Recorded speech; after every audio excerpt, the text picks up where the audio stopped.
All right, guys, we are live and we're recording on the Moments of Truth show. I am Tanya Patxot, the Truthpreneur, your host. I help you simplify your life and streamline your business. And this is Tucker Ferwerda. we were joking about saying his name. He said, do it Ferwerda, right? Ferwerda. Like forward, like always moving forward. And with an A. With an A. Okay, duh. So we're getting laughed at in the chat. It's funny. Okay. Gotta move forward, duh. There you go. So see? Perfect. He's breaking down the name and everything. He's an amazing guy. I met him in the Freedom Hackers. I seem to be meeting a lot of people in the Freedom Hackers. And he was helping me with my launch and in the beginning stages, and it was so awesome. Just been really, really great to work with him. And so I want to talk about, like we always do on the Moments of Truth show, where we talk about the things that entrepreneurs go through, right? The ups and the downs, the absolute madness and craziness that they go through. Sometimes these stories, will blow your mind, and they inspire you because everybody comes from a different perspective. So we have amazing entrepreneurs every week coming on the show to talk about that behind the scenes that a lot don't talk about, right? So I've noticed in my journey that a lot of entrepreneurs will talk about their main moment, right? Their main moment of victory. Oh yes, I was homeless and I was this, but they don't really talk about what they did to get out of that, and the details. Like the details and the strategies, and they really just kind of like skim the surface. So I wanted, like, my first question to you, sir, is what was that, we're gonna just jump right into it. What was that moment of truth for you that you realized that business was possible? We're going to talk about more about what you do and go into detail, because I know everybody wants to launch something and get in there. So I know that that's going to be something big to talk about. But what was that moment of truth for you? When did that happen, and how did that happen? When you're like, okay, business, or was it something like always as a kid, but never really happened because of society kind of pulling you down, kind of thing? Good clarification. No, always entrepreneurial minded. Always had that drive, that ambition to go behind, and just do something for others, for, to earn more money, obviously. Like, for instance, when I was 13 years old, I would go door to door knocking. We lived in a townhouse, and I would go door to door asking people if I could take their garbage cans to the street and back every Tuesday and Wednesday. Hustle! For like 25 cents. So yeah, that's the hustle right there. But haven't always been entrepreneurial until, the past, year or so. Right now, like I said, I'm a product launch specialist, but also an independent contractor. I'm right now in the workings of the entrepreneurial journey, but I'm moving from the offline to the online space. So, does that answer your question? Yeah. Okay, good. But is that your beautiful wife? That is. She says hi. Hi. Hey, love. How are you? Good, how are you? Good. Good. How's everything going? Good. Just shopping. Oh, goodness. For the dinner tonight. Yeah.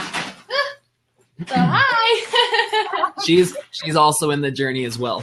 But no, that's basically what I do. The moment of truth, it's always happened, but basically I always knew that there was a better way to make money. I've worked at Frito-Lay, I've worked at Sam's Club, and I knew that getting paid per hour was not what I wanted to do. So to even go into more detail, I was in Bulgaria for a extended period of time helping out the people. I came back, I needed a phone case, and I went to the mall, and it was $30. First, no, it was $35. Then the guy told me, wait, I can cut off $5 for you. So I was like, no, there's got to be a better way. Started researching online, found out that people were selling phone cases on Amazon for $5. So a jump from 35 to 5, I was like, yeah, click, send me right now. Anyway, so that happened, and I started researching like, okay, all these people are making money different ways, researching on YouTube, all that jazz. And really, I just became more involved. And I knew that there was a possible way, and I started listening to more podcasts. So for instance, Pat Flynn, Entrepreneur on Fire with John Lee Dumas, et cetera. But I just found out that this was the way that I wanted to do it, to be able to help people on a mass scale and also be paid on a mass scale as well. That's awesome. That's awesome. And so I love it that you were always that. Oh, I feel like I have an echo behind me. Can you turn me down a little bit? Is that me? Yeah, I think you might. There we go. Okay. So I love the fact that you, I just got distracted because in the chat, when your wife walked through, I got, in the chat, it says cute girl, LOL. Oh yeah, she's my wife. So she's taken. He's like, hold fast. That's my wifey. No, it's okay. I say that every day anyway. That is funny. So, I love it because, your life really depicts the hustle, right? The hustle of, you obviously tried some things didn't work. And some things, obviously, trash cans, you're not going to do for 25 cents as an adult to feed your family. No. That doesn't make sense. So, I love the fact that it just shows that you have been evolving and that entrepreneurship evolves. Yeah, it really does. And you're not always going to step in, because most people, I know people teach this a lot where they're like, find your niche and, stick to that and drive it in. But the problem is you're ever evolving.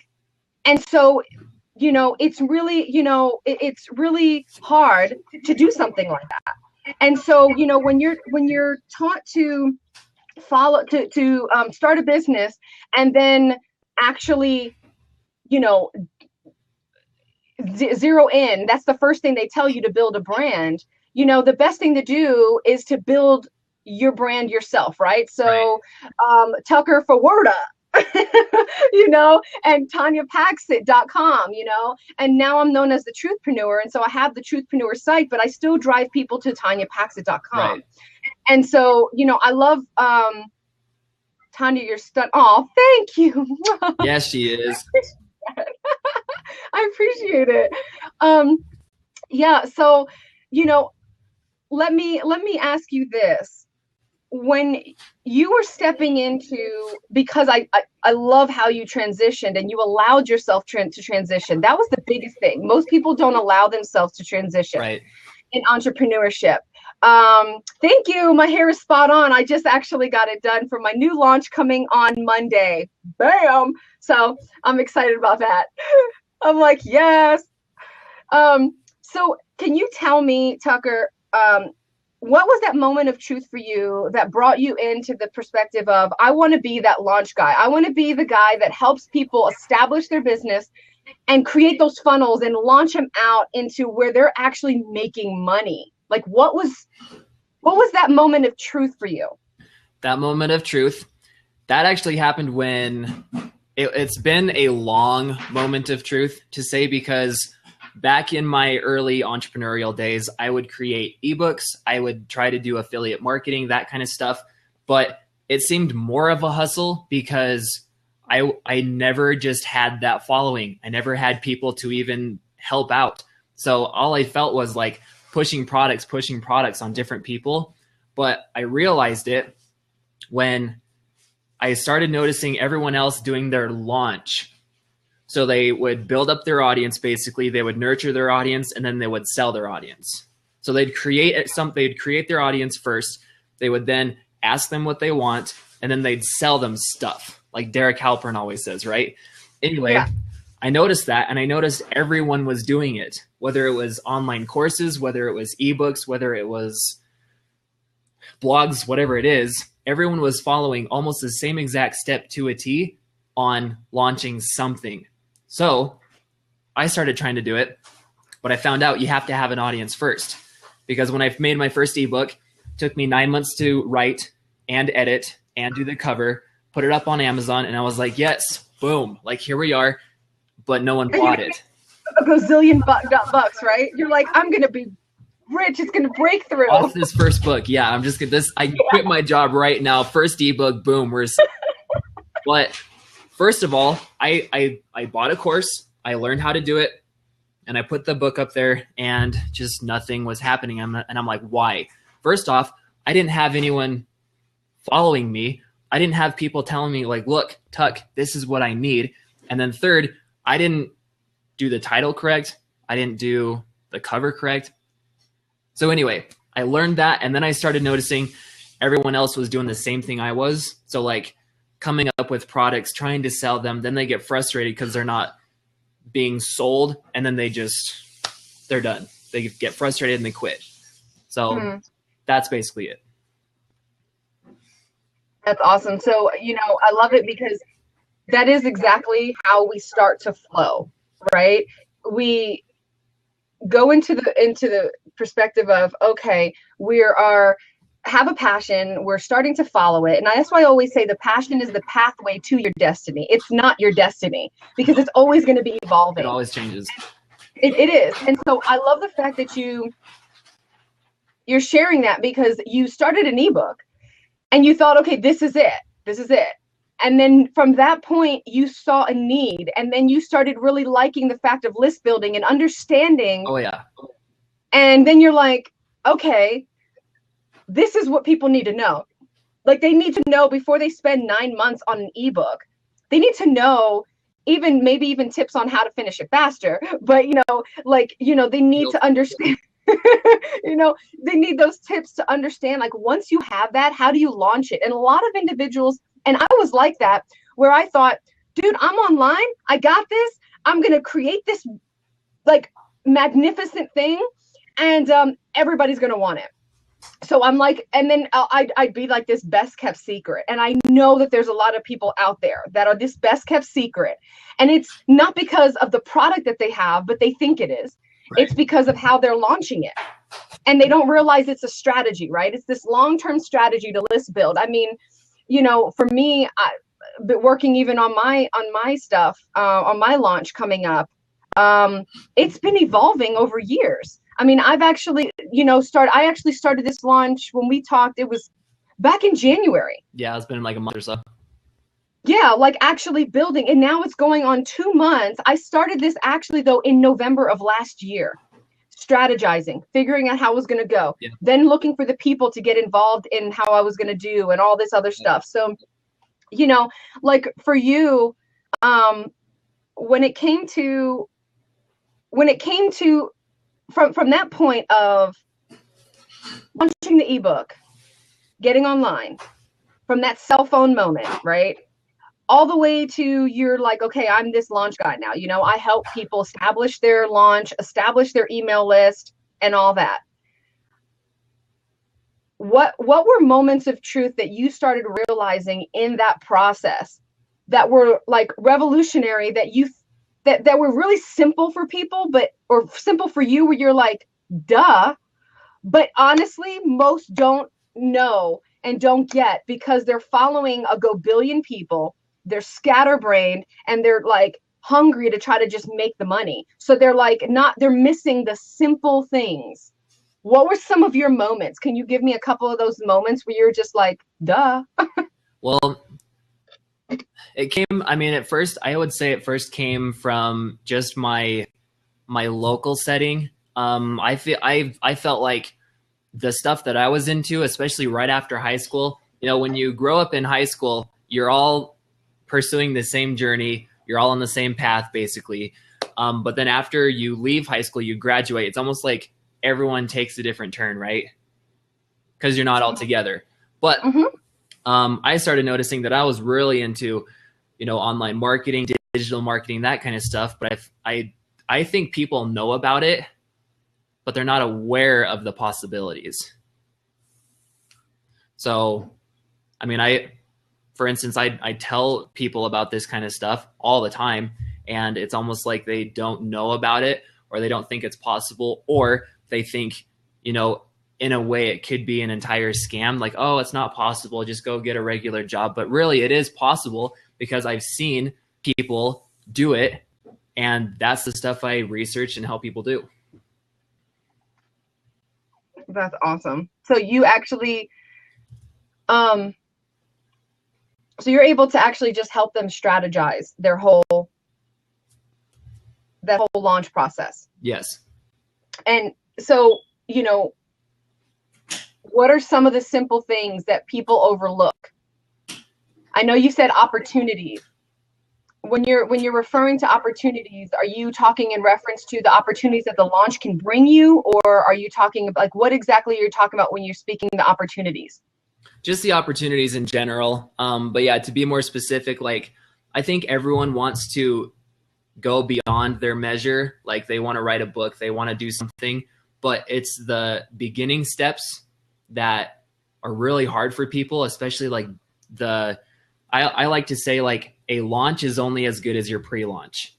So if you're going to launch something, for instance, for an example, like the latest Star Wars video, the movie that came out, they grossed, don't quote me, but they grossed over $2 billion in just like 2 months. Yeah. But it's because they had a loyal following of Star Wars fans for 30 years. So anyway, that is what I bring to light for people. And I basically say, like, look, you can't just have like a normal launch, or you're going to get frustrated, you're going to get upset. I would say build. And even when I interviewed Neil Patel, he even told me, when it comes to blogging or even like creating an online course, he told me to create your fan base for at least up to a year. So that's giving value, giving content, helping people out for an entire year before you even think of, oh, I need a product, I need to now sell something. Yeah, I so agree with that. I mean, I've been in business for over 15 years, but at the same time, I've been on the online atmosphere, like strategizing, that type of thing, taking the stuff that I know, and I'm even headed for my doctorate, almost done with that. And I've been doing that, and let's just say it was only maybe 3 years now. This is my 3rd year really hardcore online. Oh yeah. Stepping away from like the behind the scenes to stepping in. And you would think, okay, she has degrees, she has all this experience and everything else. I still gave everything that I could, and freebies and all types of stuff, for at least a year and a half. Yep. Almost 2 years. Actually, it's been 2 years. I am just, now mind you, I've had little launches here and there, little testing stuff and playing around with things, and I've been coaching for a while. But at the same time, this launch that I'm doing, the 7 Days to Clarity launch, that literally is years in the making. 15 years in the making, 3 years online in the making. I mean, definitely it's been a process. So let me ask you a question. So when you've been going through this mindset, okay, like, can you share with us what that mindset is when you have to figure out, okay, I'm in this business, I'm doing this, I have this passion, this message that I have, and I am at the beginning stages, and I have to push myself and give a whole year. Most people, honestly, get very discouraged and scared because they're like, if I give all I have, what am I going to have later? But they don't realize how much that they're self-developing along that year. Right. How much strategy they're learning, what they're really getting out of this. And so what would you say to that person? Like, for you, what was your mindset that you had to do? What self-development did you have to do to keep you focused? That's a really, I love hearing that, because I would almost say that how the media puts it, the media puts everything, an overnight success, and right here and right now, this is how it was done, but we completely look past the sleepless nights, like how you were saying earlier, you spent the past 2 days like not sleeping at all because of all the things that you're doing, right? I too, like, for instance, last week I had an interview with Lawrence Howlett. He's a digital marketer in the UK. He owns a digital marketing firm, and basically he's got like online courses and stuff. But I woke up, because of the hour difference, I woke up at 3:30 so that I could interview him at 4 a.m. and then we were done at around 6. So Where does that come from? Honestly, I have no idea. This passion, like you were talking about earlier, has been almost embedded inside me for the past my entire life. But when it comes down to like the hard things, the passion, when literally someone hears you say it's going to take an entire year, I just feel like it comes down to having the mindset of serving others, thinking bigger, and pushing past all the obstacles until something works. I love how you said thinking bigger, because we were waiting to kind of step onto the blab right now. And we had a really great guy. His name is Chris. And he was wanting to launch his gamer site. And, because there's different stages of launches, right? It's not just this launch an online program. You can launch anything, an ebook, a website. There's so many different aspects of launching when we talk about launching. But his mindset was like, well, why would I do the 7 steps or seven tricks or whatever to being a profitable online gamer? And he was so discouraged at that. And I really believe a lot of people get discouraged with the basics of things, bringing people like basic strategy things and basic things, and leaving the mindset where they have to prove themselves as an as somebody like that's an authority. Like, honestly, with a doctorate and with all these things happening in my life, right? I could literally say, why would I want to do a 7 steps to clarity? Like, I'm way further than that. But that's the whole thing of being an expert or a seasoned person in that area. You bring somebody that's not there to where you are. Exactly. So what are those, what are those moments of truth that you've had when you're in the middle of even launching your own thing and you're like, okay, I have to do this basic stuff, or I want to compete with the bigger people, or, how do you deal with that? Do you even pay attention? Because I don't even pay attention. If I don't need to know about one subject, I'm not following anybody as far as a thought leader per se, right? Because it becomes distracting. So how can you answer that question? Like, how do you get past that mental block of, like you're following a lot of people, you're getting all this, you're feeling like what you have is really basic. How do you get past that and say, okay, I have to share the basic. I have to do the foundational stuff.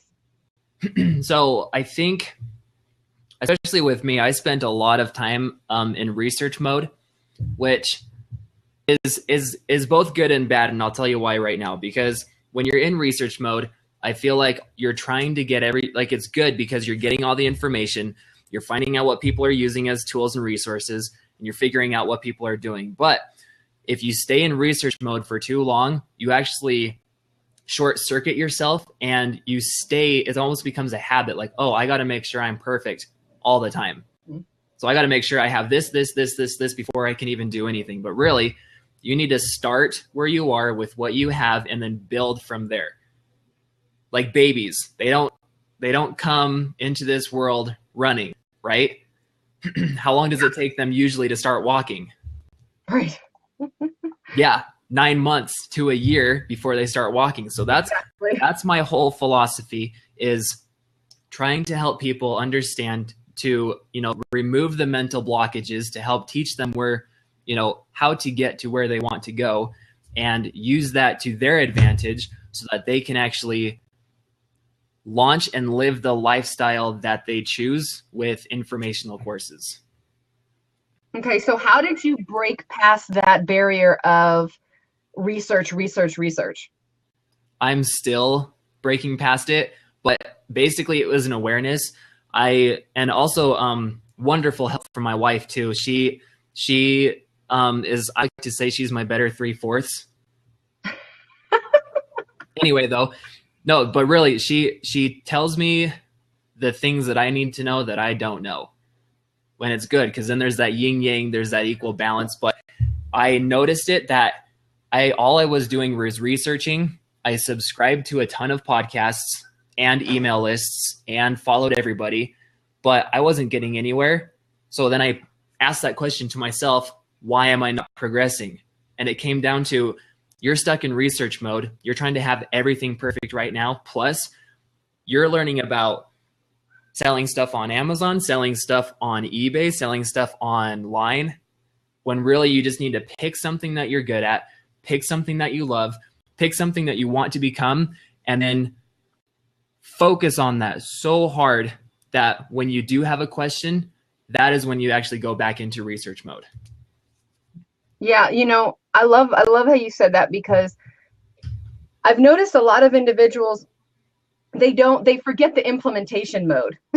Yes. They research, and they don't implement. And the reason why they don't implement is because they're so nervous.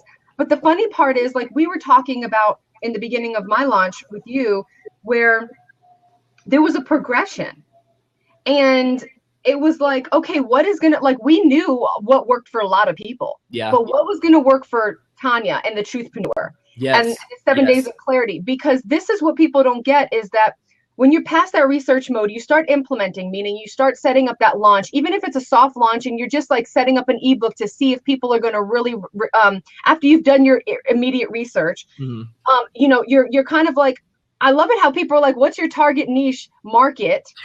That is just for marketing. That's not, the product is never going to change, right? My clarity product does not change. Right. Now, who I market to, my niche market changes. But it's so funny because they're like, oh yeah, get that. But at the same time, you don't even know your niche market because you don't have anything out there. Yeah. So it's like people are in this research mode, running around in a circle and never do anything, not realizing that business is not a cookie cutter. And you are always going to do, so that was my next question for you. Business isn't a cookie cutter, obviously. So when you realized, when you were from that research mode, and you realized, okay, I need to implement, that's why I'm not getting what I need to get and why I'm not getting the results. When you really was that a moment of truth for you, a shocking moment where you're like, okay, this is not a cookie cutter, and I can't do everything that they're saying to do. I have to figure out what's going to work for me and pull out 1 or 2 strategies or something like that. Was that overwhelming for you? Was that like a moment of truth where you were like, oh my gosh, I have to really like take this and strategize? Or were you just like a natural strategist where you said, oh, well, duh, I need to implement. I'm going to grab these 2 and boom. Was it that simple, or was it a little bit harder for you? It was that simple, but I made it more complicated. How did you do that? Good question. So, I have to pull it out of you. He doesn't want to release the secrets, guys. Sorry, I'm like a one of small words, so excuse me. But anyway, no. So I love how you actually like. There is a reason why this is called the Moment of Truth show, because I feel like everyone makes it look like a cookie cutter, overnight success. You can do this because I've done it like this way. But really, it just comes down to finding out what you love and then making sure it works for you. Like there's a guy that I've been following. His name's Ty Lopez. I personally think he is a great guy. A lot of people don't because he's everywhere and seems kind of scammy, but I really do like the information that he gives and what he has done. But anyway, he says like the best time to make a decision is at 70%, between 30 and 70%. So if you make a decision on what you want to do too early, then you actually short circuit yourself because you don't know enough information. But if you do it after 70%, you actually find out that someone has already beat you to it. So make a decision on what you want to do, find your passion, break through all the mental barriers, and just get well educated. That's really it. So let me ask you,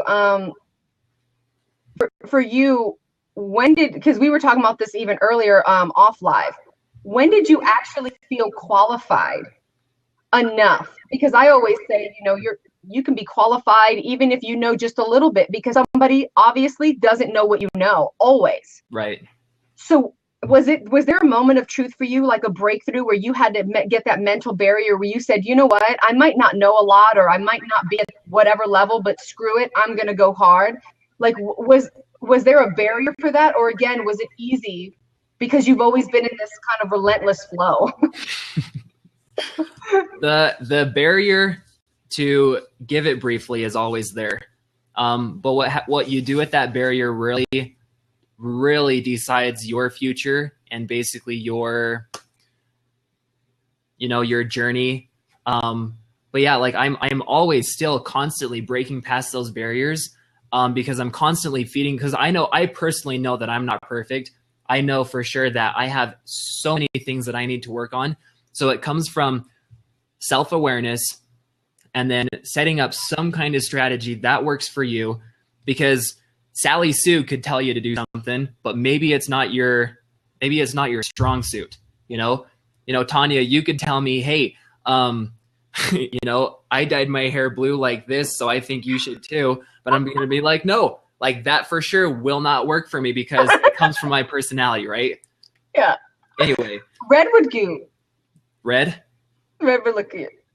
Red. I don't know about red. I do have a little hint of red if you have the lighting right and pictures and everything. That's awesome. But that, yeah, just simply said, that's what I help people do, because it's not a cookie cutter. It is not. And then with how things are going right now with social media, with media in general, things are moving so fast that you just need to pick something, go for it, fail forward and fail hard, find out what works, and then apply what you just learned. I feel like personally, the more you fail, the less you'll fail and the faster you'll succeed. Absolutely. Like, I love that. Like, fail forward, fail hard. Like, honestly, it's like golden nuggets. Like, it really is, because, that when you fail forward and you fail hard, you actually are more self-aware. You push yourself into that place of self-awareness. And I always tell everybody, the biggest barrier is yourself. Yes. Is the inadequacies and the feelings of whatever you think, how things should be. And it's really hard. That's why sometimes I'll tell people, don't follow people that are heavy. Like some of my clients, I'll tell them, don't follow this person that's really successful. I want you to follow somebody that's on their way up the ladder. Somebody that you have respect for, that is in that middle transition stage. They're building their audience. They just launched a course. Follow them. Because some people get too discouraged when they're following somebody so high, and then they don't actually, most of the people on their way up, they have that ability or desire to still interact through messages and reach out to you, and very active in their Yes. Facebook group. And some people, when they no matter where I go, I still want to be very, very active in my Facebook group and active in those areas. I think it's important, because that's what we're here for. But I love how you said the self-awareness aspect, because it's really true. So I do want to ask you this question. How do you break through your barriers? Oh, how am I breaking through my barriers? Great question. Yeah. So I break through my barriers with just really, I love how you bring this up, because it comes down to what works best for you. I was trying so many things because I was following, to say, the top dogs up top. I like to put, that middle person, I like to call that your white rabbit. So when I was working for Sam's Club, we were doing like inside sales, direct marketing inside there, but we called it chase your white rabbit, meaning chase someone that is one step above you, and then basically chase after them to try to beat them at whatever they're doing. Because then they were once in your shoes, but they're not clear up here, but you come back down here and you chase that person and then you climb up the ladder.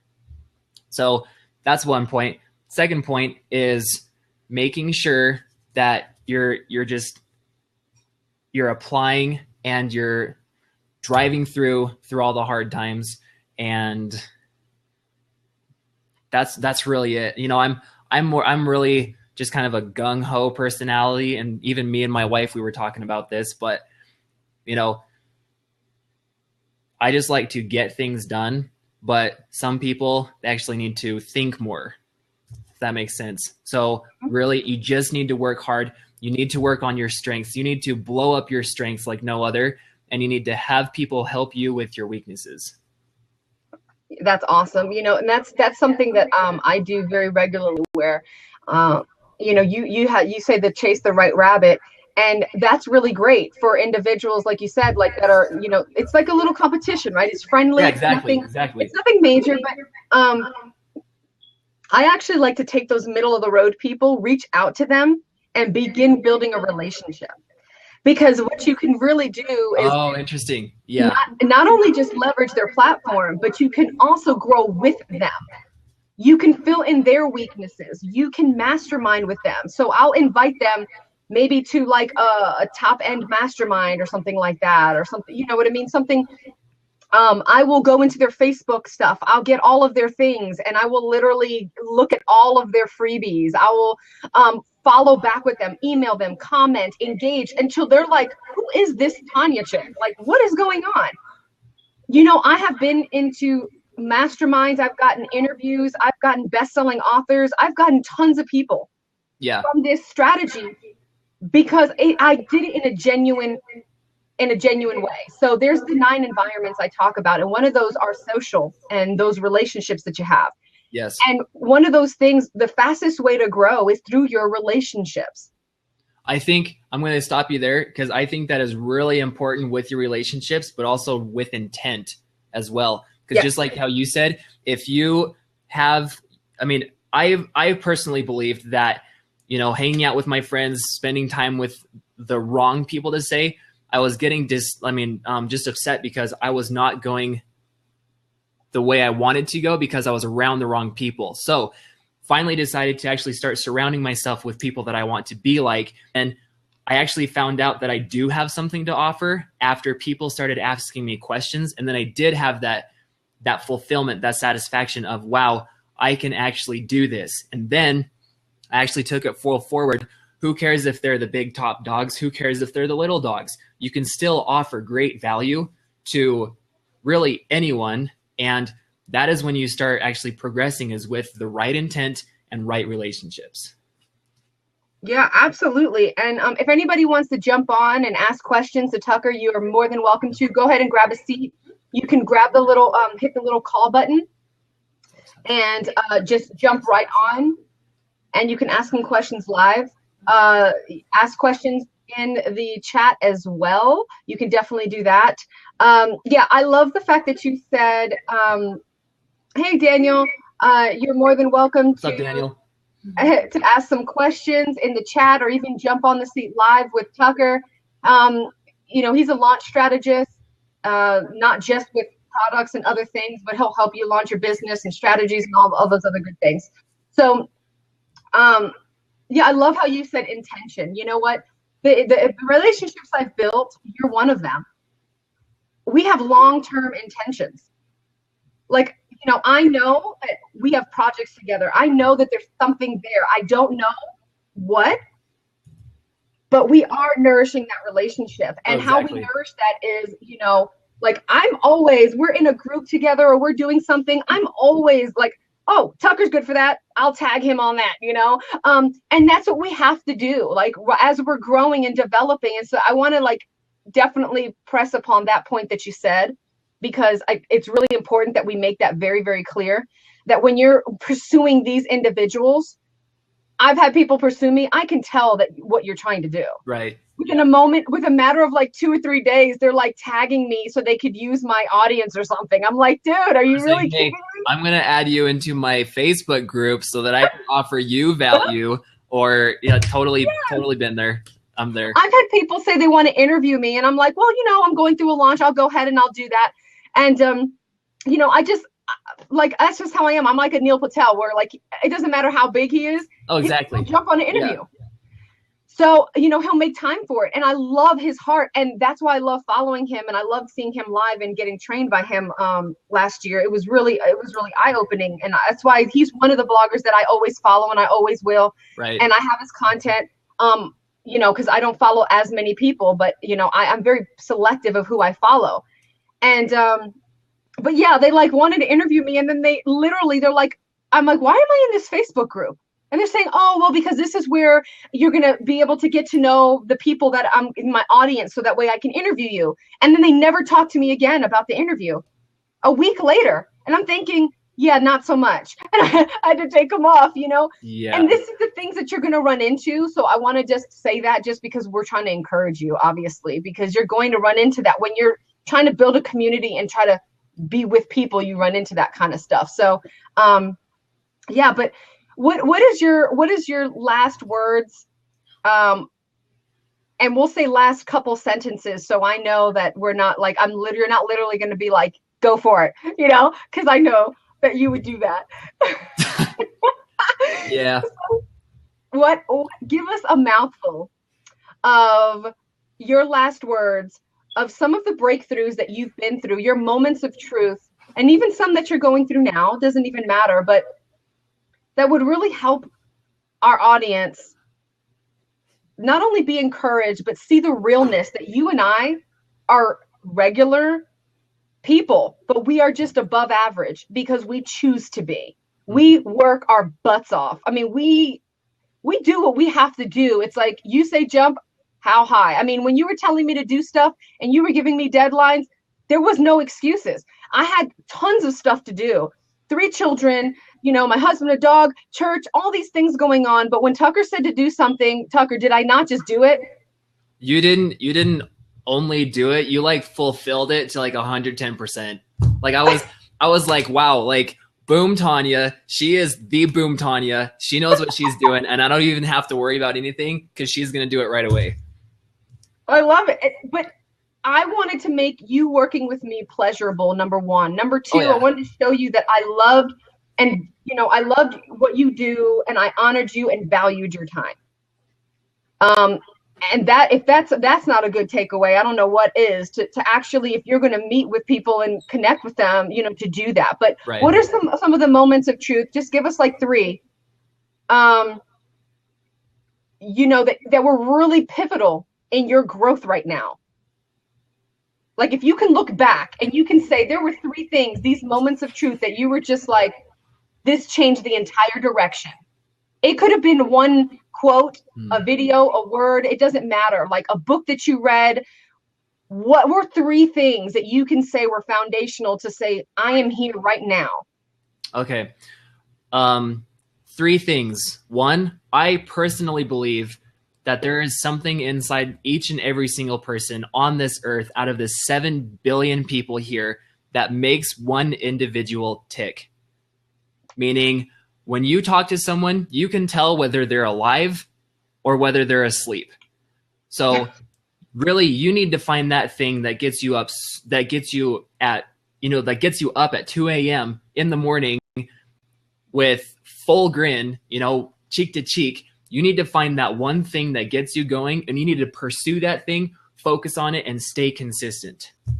I can tell you right now that one of my weaknesses is, not really consistency, because I'm consistent at what I do, but it's consistency to the fact that I need to actually be consistent with the plans that I set. So sometimes I can be like all over the place, which is fine though, because that's human, that's nature. But I need to make sure that I am constantly around people who not only inspire me, but are a great example for what I need to do personally. I need to make sure that I am consistent in what I'm doing, because I know from my, just like how we were talking earlier, I know that what works for me is I need to be constantly on my game, because if I'm not, I will dip. So I don't know how it is. I don't know what your audience is going through. I don't know like them on a personal basis, but really it comes down to finding out who you are, finding out what you want to do, pursuing that thing that makes you tick, and then being super focused and consistent on just doing that one exact thing until you actually break past all the obstacles. So what was that thing, that moment of truth for you where you said, I have to be consistent?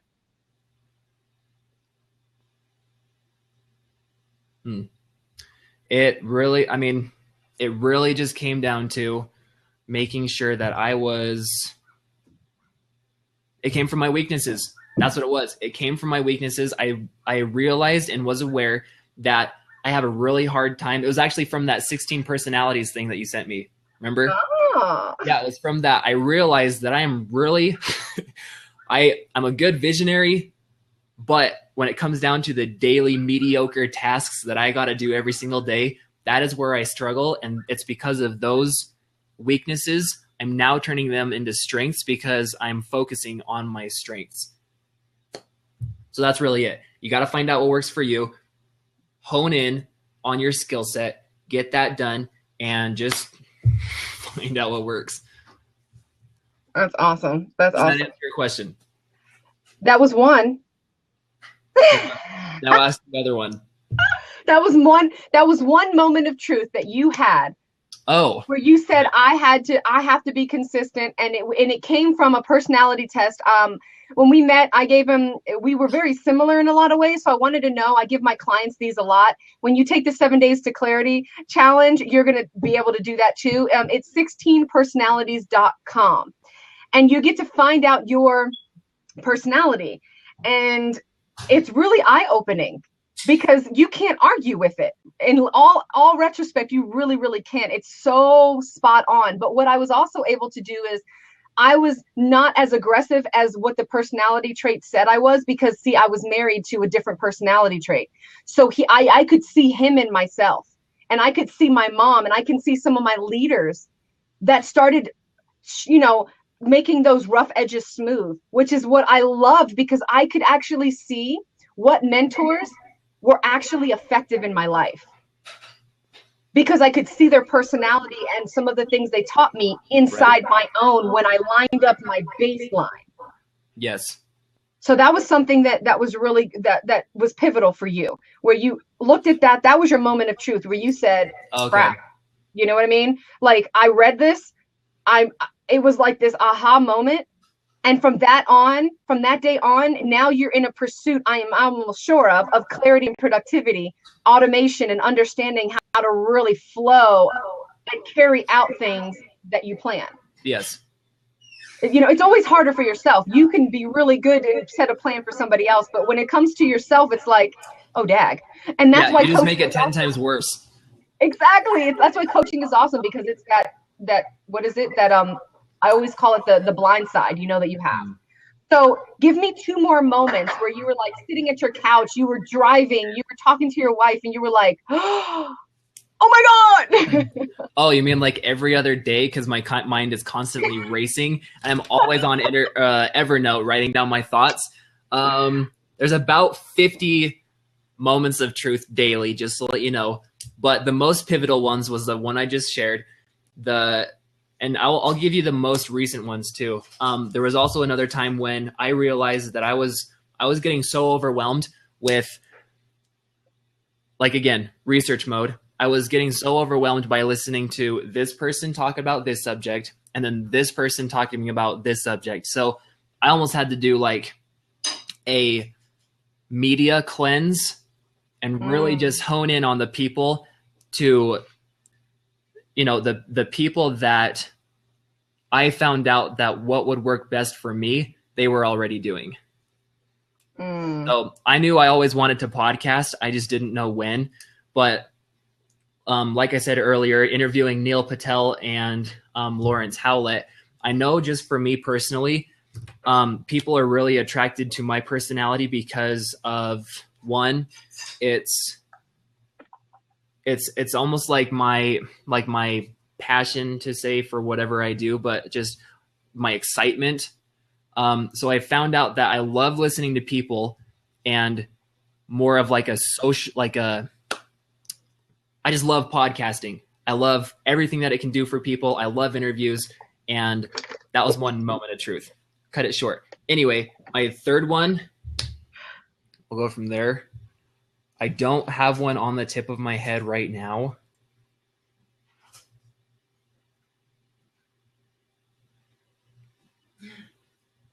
Yeah. Maybe one of our followers could jump on and share one as well. Yeah, if we can get them on. You guys are more than welcome to hit the call button, jump on, and give us some of your moments of truth as well, and engage with us. We would definitely love that. It's always hard to get people to jump into the hot seat. You know, they're like, "Oh my gosh, I wasn't ready for it." Um, but so what is, just think of one foundational, something foundational when you first started your business, and you started, I mean, you've really always been starting it, right? Because it's been this ever going thing. But you know, before you became that launch person, that launch guy, where you're really helping them launch their destiny. I mean, it's not just this little thing. Like, these launches mean a lot to people. They're creating income. They're realizing that even if they sold $50 of their launch, they're jumping for joy because they realize in that one moment, one, they made money online. Two, that it actually worked. They just need to scale it up and tweak a couple things. And so, and three, that they're building and that they're being heard. And so it's like revolutionary for them. So what you're doing is essentially you're helping bridge that gap between the passion and the message idea to where it reaches people effectively. And that's really, really huge. So, you know, in the beginning stages, even to help our audience out before closing out, like, what was something, a book you read, anything, what was just like that, where you woke up at that 2 a.m. and you literally changed the whole strategy of your business?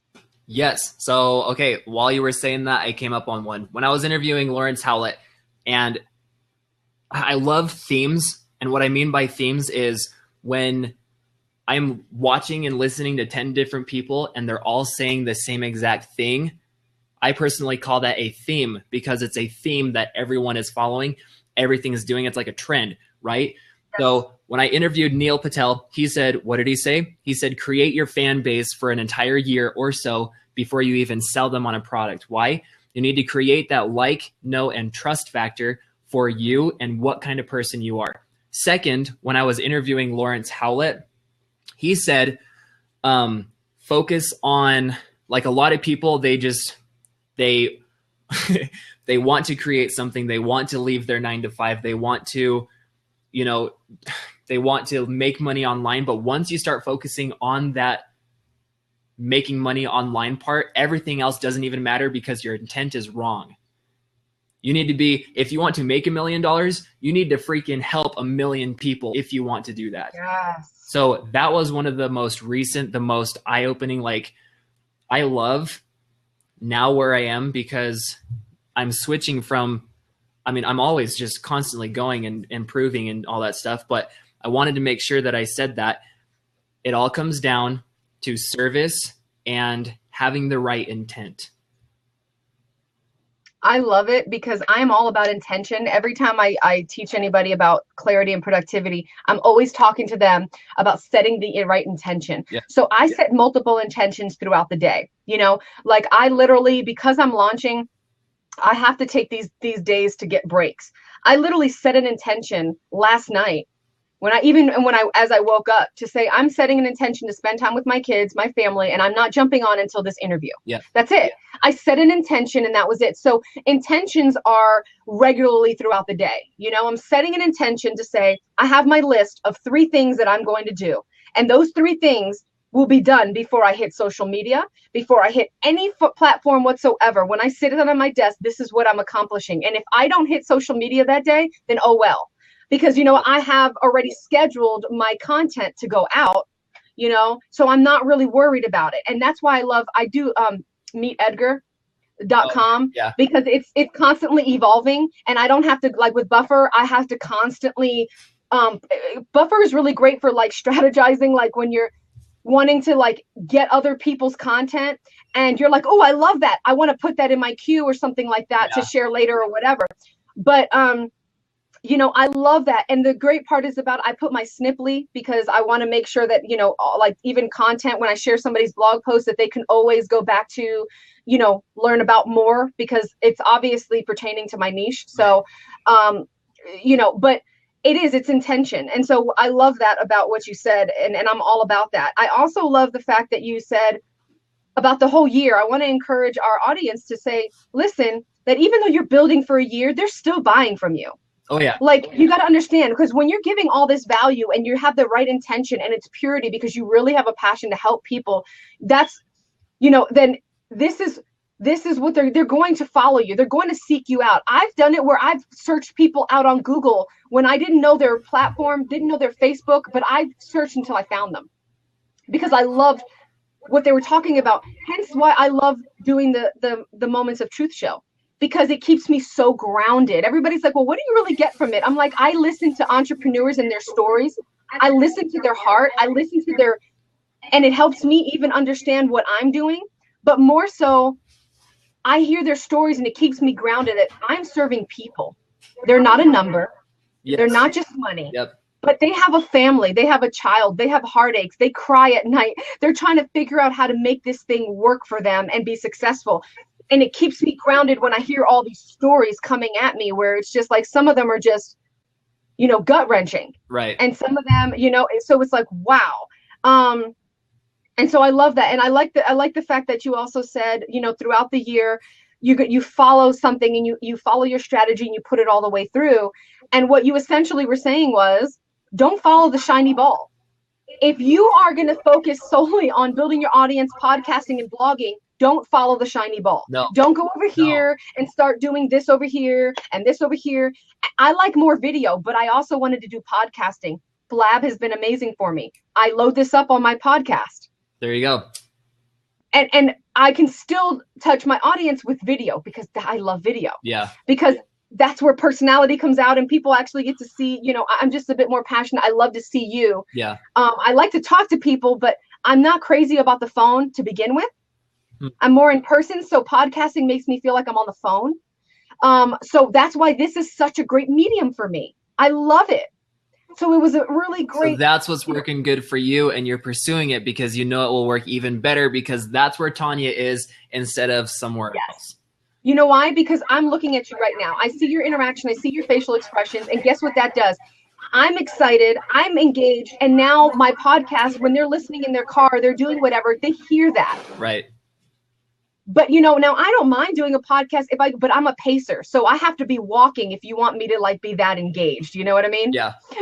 Like if you want to hear my excitement on the other end, otherwise I'll be pretty, it'll be a little different. So if I'm getting interviewed on a podcast, I'm usually walking back and forth and pacing because I'm in my mojo mode, right?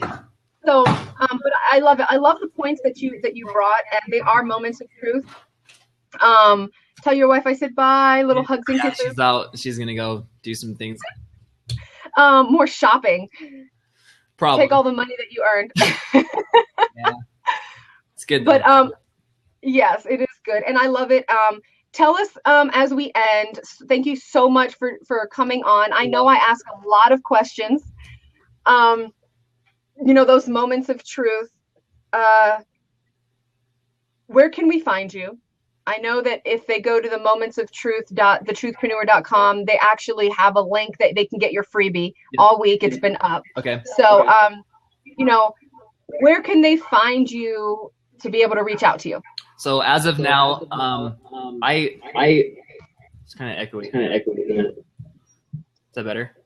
Yep. I know you're pretty active on Facebook. Yeah. No, really, you just type in my name. I am the only Tucker Ferwerda in the world. So that makes it pretty cool. But my website. Spell it out. Is what? Spell out your last name. Yes. So Tucker, Tucker, Ferwerda, F as in fantastic, ERWERDA.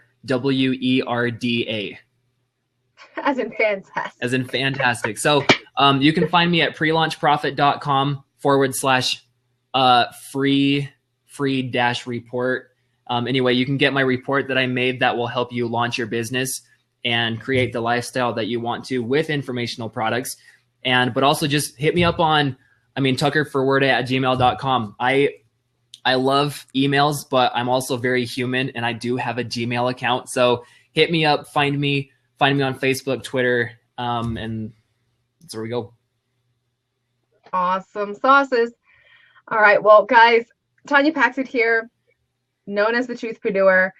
Like I always say, follow your passion because it is the pathway to your destiny. And you can catch us on this show. I do it weekly.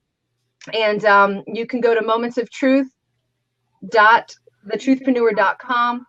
And you can also find me at Tanya Patxot, which is .com, Patxot. And I'll be interviewing other amazing entrepreneurs that are going to tell their lifestyle journey of entrepreneurship and all the ups and the downs and all the craziness they're in. Yes. All right. Follow your passion. It's a pathway to your destiny, guys. Have a good one.